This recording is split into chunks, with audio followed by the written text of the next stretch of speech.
Diao Yina n'est pas un inconnu des festivals. Ou des festivals. Festivaux. Pas inconnu donc, puisqu'il avait gagné le Lion d'Or à Venise avec son film précédent Black Call. Et le voilà qui rejoint la compétition cannoise avec son nouveau long métrage qui s'appelle Le Lac aux oies sauvages. Ce qui donne des discussions très rigolotes quand on parle avec certains, quand je lui dis hey, tu me rejoins au Lac aux oies sauvages. J'ai l'impression de faire des propositions qui n'ont aucun sens. Bref, est-ce un nouvel exploit que l'on retrouve en sélection officielle?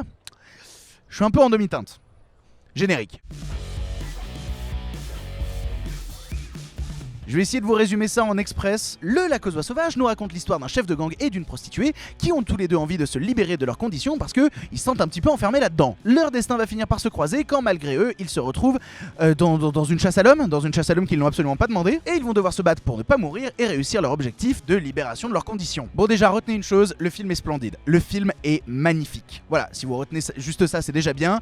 Il y a une maîtrise technique et formelle dans le long métrage qui est absolue. Dès la scène d'intro, en un seul plan, il installe tout. C'est-à-dire la caméra va juste se balader entre des poteaux et t'installe tous les protagonistes de l'histoire, tous les éléments qui vont servir à l'histoire. En un seul plan, il t'a posé toutes les informations dont tu vas avoir besoin. Et on comprend un truc direct, le réalisateur aime filmer la nuit. Il adore ça parce qu'il sait la sublimer. Donc préparez-vous, il y a 15 minutes de jour dans le film, tout le reste est de nuit. Et même les 15 minutes de jour, il arrive quand même dans un tour de passe-passe à mettre l'action sous une tente, ce qui fait qu'il va continuellement jouer avec des ombres.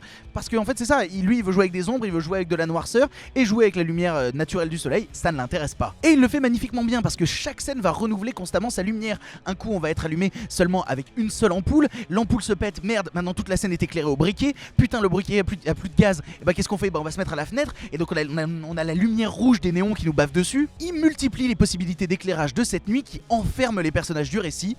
Et c'est tout bonnement sublime à voir, il y a constamment une nouvelle idée à chaque scène. Par contre, quand il s'agit de pure narration, son scénario devient à la fois une force et une faiblesse. Parce que le film se veut très lent et très planant, ce qui donne une sorte de double effet qui se coule. Parce que ce côté très lent qui a tendance à étirer l'action en permanence nous met dans une attente de quelque chose qui parfois ne viendra jamais et donc nous ennuie. Par contre, en parallèle du fait que ça nous ennuie, ça renforce tous les coups d'éclat du film. Vu qu'on attend continuellement l'explosion, au moment où elle arrive, il y a une sorte d'effet cathartique qui se produit où on est heureux, on a notre décharge d'adrénaline au milieu de cet univers qui nous a mis sous tension. C'est un peu en fait l'anti-John Wick. Il donne peu, mais quand il donne, la satisfaction est immense. Surtout d'ailleurs avec une violence graphique qui est aussi marquée. Sauf que le réalisateur c'est un petit malin et il sait jouer avec nos nerfs, et parfois quand on s'attend à ce qu'il nous donne quelque chose, il nous donne très peu. Il crée même des scènes qui sont un peu anticlimatiques où on s'attend à une action au 3e étage, on est avec la caméra au 3e étage, et au moment où l'action commence, et ben on se retrouve au 2e et on ne fait que l'entendre. Et du coup après ça, on recommence à attendre. Alors ok, le but c'est de montrer que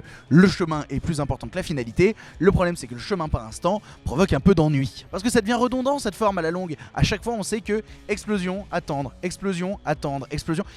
À la longue, c'est normal qu'on s'ennuie. C'est pour ça que j'ai le cul entre deux chaises vis-à-vis de ce long métrage, parce que plastiquement parlant, je le trouve absolument fascinant. C'est parfaitement maîtrisé à ce niveau-là, mais sa narration hachée me sort complètement du propos. Et c'est con, parce que je finis par en avoir un peu rien à foutre, parce qu'on se tape le même procédé encore et encore. Donc voilà, si vous arrivez à passer au-dessus de son non-rythme, je pense que vous apprécierez grandement le moment. Sans ça, vous risquez un peu de souffrir, et ce sera pas positif.